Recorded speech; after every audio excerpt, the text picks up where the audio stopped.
आज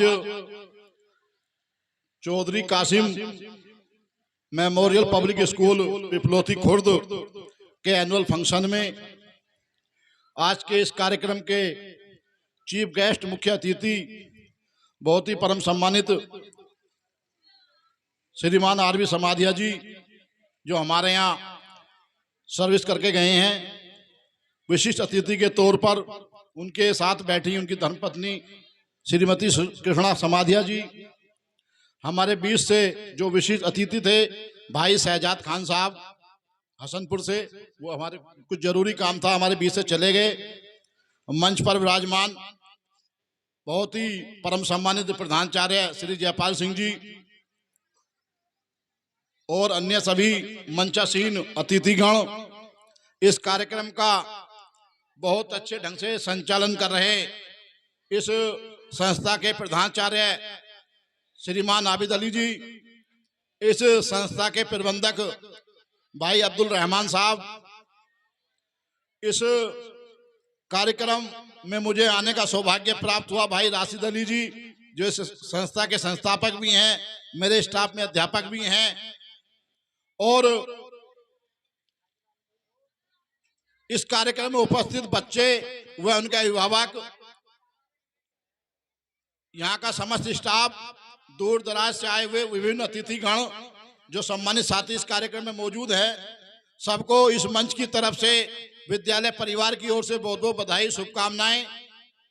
और चूंकि काफी लंबे समय बाद लगभग 2 से 3 सत्र हमारे इस महामारी में चले गए, जो बच्चों की चहल पहल थी, जो फंक्शन थे, जो कार्यक्रम होते थे, वो काफी समय बाद वो रौनक लौट कर आई है। उसी क्रम में आज यहाँ बच्चों ने जो अच्छे एक से एक सुंदर बेहतरीन कार्यक्रम प्रस्तुत किए, तो उसे देखकर मुझे ऐसा लगा कि उनको तैयार करने में यहाँ के जो अध्यापिकाएं हैं या जो अध्यापक हैं, यहाँ जो कोई स्टाफ है, उन्होंने निश्चित रूप से मेहनत की होगी। गांव परिवेश के वो बच्चे जिन्होंने विभिन्न माध्यमों से यहाँ पर अपनी प्रस्तुति दी, वास्तव में वो प्रस्तुति काबिले तारीफ है। मैं उन सभी बच्चों को व उन इनके कार्यक्रम को तैयार कराने वाले, चाहे वो महिला अध्यापिकाएं हों, पुरुष साथियों, बधाई देना चाहता हूं कि आपने बच्चों को अच्छे से तराशा है। उन बच्चों ने यहाँ अपनी प्रतिभा दिखाई है। कार्यक्रम बहुत काफी लंबे समय से चल रहा है। मैं भी थोड़ा विलंब से आया था, लगभग 3 बजे समाप्त होगा।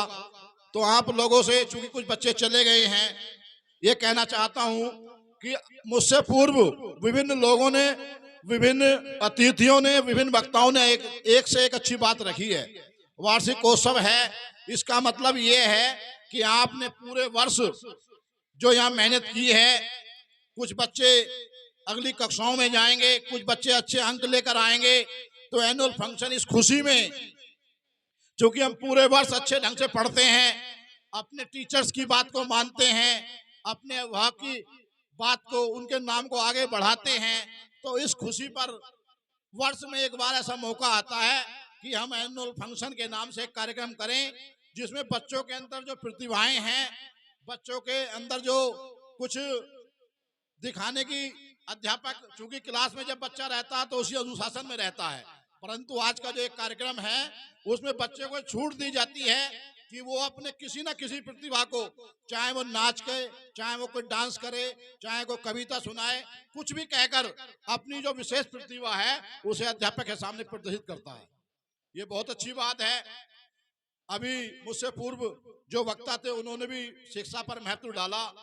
शिक्षा के लिए 3 चीज बहुत महत्वपूर्ण हैं, जिनके इर्द गिर्द शिक्षा घूमती है।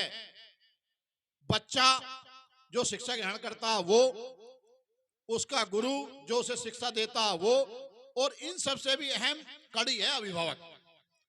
3 ऐसे, आपने देखो टेम्पू है, 3 पहिए वाला टेम्पू चलता है, अगर इसका एक पहिया हट जाए तो वो शायद नहीं चल पाएगा।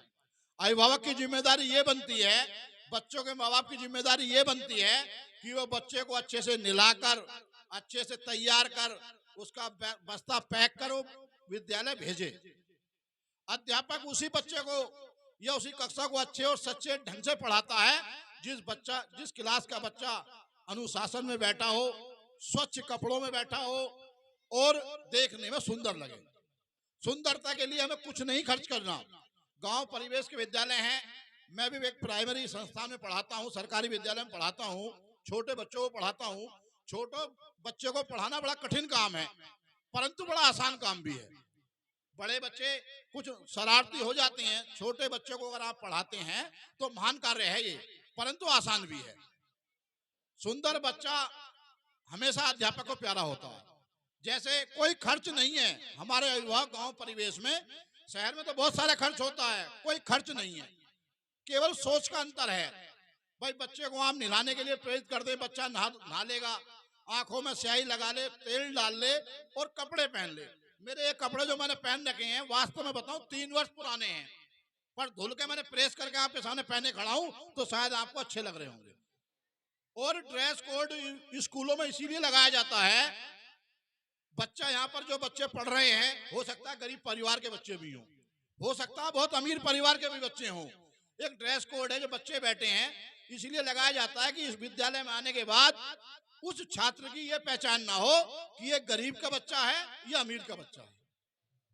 और टीचर वो अध्यापक बेस्ट होता है। अध्यापक तो अपने आप में एक ऐसी शक्ति है कि जो अध्यापक शिक्षण का कार्य करता है वो निश्चित रूप से जब पढ़ाता है तो उसके पास जो कुछ भी होता है वो सब कुछ देने का प्रयास शिष्य तक करता है। क्लास में ऐसे बच्चे होते हैं, अध्यापक पढ़ाते पढ़ाते उन्हें याद हो जाता है, कुछ बच्चे लिखने के बाद याद कर लेते हैं, कुछ शाम को कर लेते हैं और कुछ अगले दिन तक याद कर लेते हैं, परंतु अध्यापक पढ़ाता सभी को एक समान है।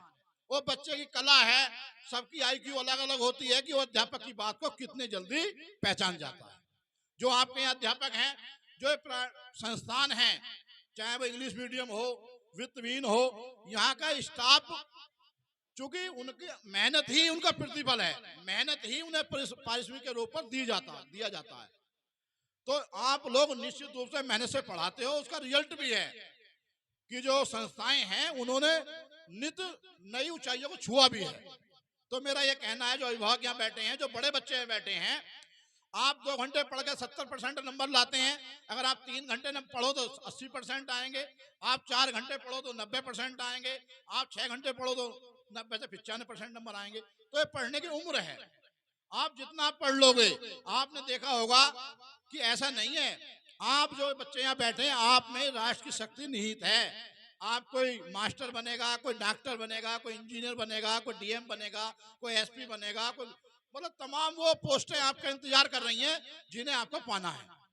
और आपने देखा होगा अभी ऐसे गांव परिवेश के गरीब बालक ऐसी पोस्टों पर जाते हैं, जब सुनते हैं तो हमें विश्वास ही नहीं होता।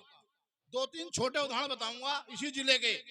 एक गांव जो हमारा मूल गांव भवालपुर जोया के पास है, एक जाटव परिवार, 5 भाई थे और सबसे ज्यादा काले रंग में भी बहुत काले थे वो। तो कोई उन्हें जो है अपने पास में या अच्छी दावतों में दावत भी नहीं होती थी, परंतु उन लोगों ने मेहनत से पढ़ा और 5 भाई वो ऐसी अच्छी पोस्ट पर हैं, कम से कम टीचर है, आप ये लगा लो। एक बच्चा उनका एक भाई सरगंगाराम में डॉक्टर है, मतलब ऐसी पोस्टों पर हैं कि उस गांव के आसपास के लोग उनका लाभ लेते हैं। सिर्फ उन्होंने पढ़ाई की और उन पर 2 बीघा जमीन हुआ करती थी, आज वो 100 बीघे के मालिक हैं। एक गांव पड़ता है बजीतपुर चुचाले के पास में, जब उस गांव में IPS पैसा का रिजल्ट आया, एक गरीब परिवार का बच्चा जब SP सेलेक्ट हुआ, उसकी राजस्थान में पोस्टिंग है, तो गांव में जाट समुदाय के लोग थे, उन्होंने कहा यार ऐसा हो ही नहीं सकता, इस बिरादरी का लड़का कप्तान थोड़ा बड़ा सिपाही बना होगा, कुछ ने कहा दरोगा बना होगा। पर जब वो उसका रिजल्ट घोषित हुआ, वो गांव पहुंचा तो उस जिले का SP और उस थाना क्षेत्र का SO या CO उसके घर पर पहुंच चुके थे और वो इंतजार कर रहे थे कब काविंदर सागर आए, कब हम बधाई दें। तो कहना यह कि हम कुछ जो भी पढ़ते हैं, हम जो मेहनत करते हैं, वो आप अपने माँ बाप पर एहसान नहीं कर रहे। ये आपको तय करना है कि आपको खेती करनी है, आपको नेतागिरी, भाई जो पढ़ लिख नहीं पाते वो नेता बन जाते हैं, आपको नेतागिरी करनी है। आनंद जब भी है, अब आप ये सोच कर तय कर लो कि हमें कुछ बनना है तो उसके बाद आनंद लेंगे, और ना बनना तो उससे पहले आनंद ले लो।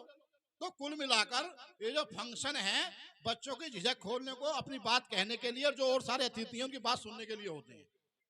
तो मेरा अंतिम पड़ाव में ये कहना है कि आप जिस क्षेत्र में भी हैं, जिस कक्षा में भी हैं, आप पूरी मेहनत के साथ पढ़िए।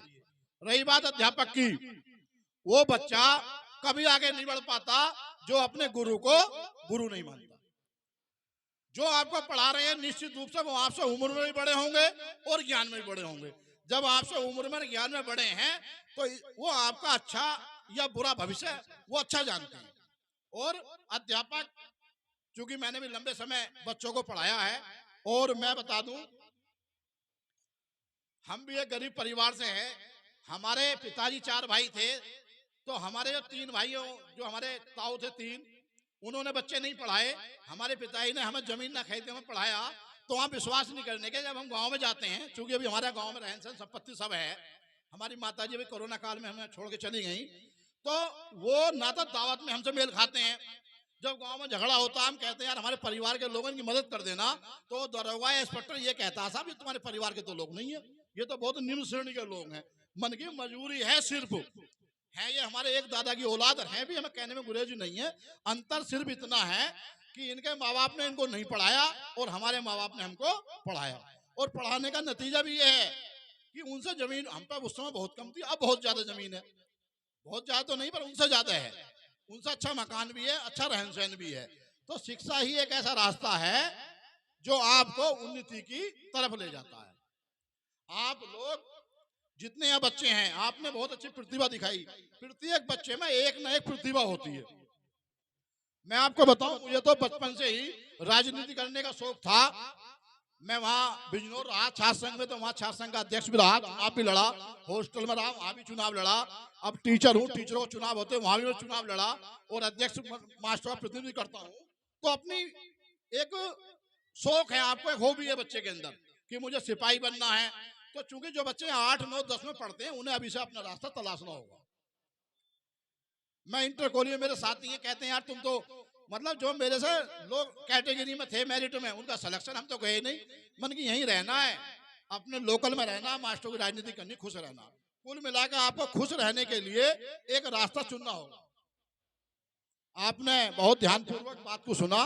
इस कार्यक्रम को पुनः जो इस विद्यालय के संस्थापक हैं भाई अब्दुल रहमान जी और आबिद अली जी, जो यहाँ के प्रिंसिपल हैं संस्था के, इन लोगों ने निश्चित संस्था में मेहनत की है।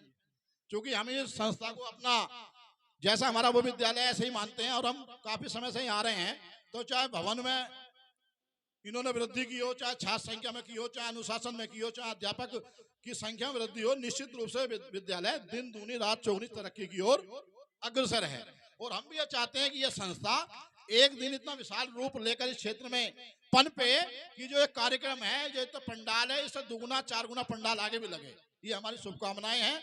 और पुनः सभी अध्यापकों को जिन्होंने इस अच्छे से कार्यक्रम को सजाया, जिन महिला अध्यापकों ने उन बच्चियों को यहाँ सजारा संवारा, उन्होंने एक अच्छी प्रस्तुति दी, उन सभी का, और जो यहाँ विभाग सुबह से बैठे हैं उन सबका, विद्यालय परिवार का, और आज के जो कार्यक्रम के मुख्य अतिथि हैं उनका, चूंकि वो काफी समय से आपके बीच बैठे हैं। ये ऐसे अवसर होते हैं एक दूसरे से परिचय होने का, ऐसे सौभाग्य प्राप्त होता हम सभी को कि ऐसे लोगों से मुलाकात हो जाती है, जीवन में कहीं ना कहीं किसी न किसी रूप में काम आती है। इनसे पूर्व जो संचालन कर रहे थे उनका भी धन्यवाद करूंगा। बहुत अच्छा संचालन, क्रांतिकारी संचालन उस भाई ने किया, उन साथी ने किया, चले गए, तो उनको भी धन्यवाद। पुनः अभी सर्विस संचालन कर रहे हैं, इनका भी अच्छा संचालन है, इनको भी धन्यवाद। और जो कार्यक्रम बच्चों ने प्रस्तुत किए वास्तव में वो एक से एक बढ़कर थे। ये कोई अतिशयोक्ति नहीं है या बच्चों की तारीफ नहीं है, क्योंकि गांव परिवेश का विद्यालय होने के बावजूद यहाँ सुख सुविधाएं नहीं है। आपने फिर भी अच्छे कार्यक्रम प्रस्तुत किए। पुनः आपको बहुत बहुत बधाई, धन्यवाद। जय शिक्षक, जय भारत।